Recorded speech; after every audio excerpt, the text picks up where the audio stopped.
Hello, and welcome to Cyber Risk Management in Practice. In this video, we're looking at the backbone of every risk-informed security program, your cyber risk management methodology. Now, I know the word methodology might sound dry, but trust me, this is where clarity starts. Without a well-defined approach, risk management becomes guesswork. And when that happens, people either avoid decisions or make them in silos, disconnected from strategy. A solid methodology gives your organization a common process to follow. It shows how risks are identified, assessed, treated, and monitored. It gives structure to conversations, supports regulatory alignment, and makes sure decision making doesn't depend on who's in the room that day. Now, we're not talking about a one size fits all template. Your methodology should reflect your context, your business, your risk appetite, and your maturity level. But whatever form it takes, it should cover a few key areas. First, you need to define your risk appetite and tolerance and make sure those are approved at the right level of governance. These aren't just abstract ideas, they shape how much risk your organization is willing to take and what kinds of trade offs you're prepared to make. Next, your methodology should outline roles and responsibilities. Who owns risk? Who approves treatments? Who updates the register? Clear answers here avoid confusion and help everyone stay accountable. You'll also want to map out the process itself, step by step, from identifying risks to analyzing and characterizing them to deciding how to respond. Again, the goal isn't to build something complex.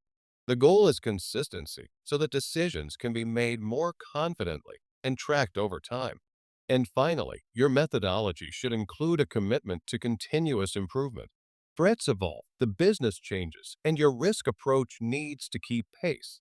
The book goes into more detail on how to design and structure your methodology. But the big idea here is this.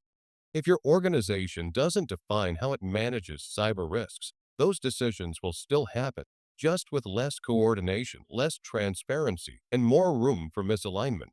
Let's now take a look at the tool that brings your methodology to life.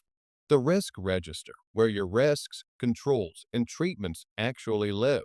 So once your risk methodology is in place, you need a structured way to put it into practice. That's what the risk register is for. It's the working tool that helps track cyber risks across the organization. It captures how risks are assessed, what controls are in place, what actions are planned, and who's responsible.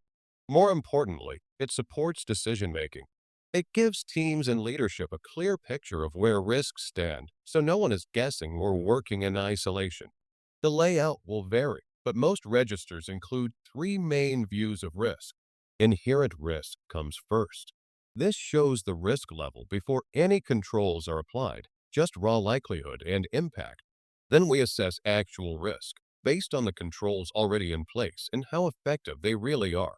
This reflects the current, real-world exposure.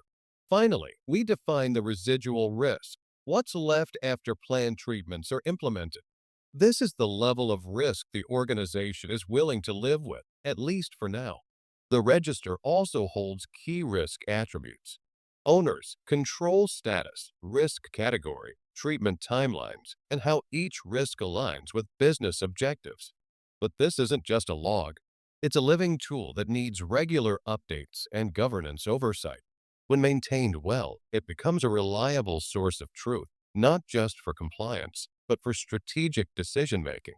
And whether it's in a spreadsheet or a GRC platform, what matters is the structure behind it, the process, the discipline, the habit of revisiting and refining.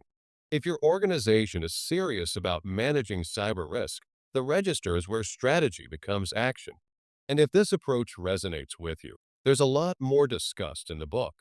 Find your copy and embark on this journey with me, improving your cyber risk management program step by step with a practical approach.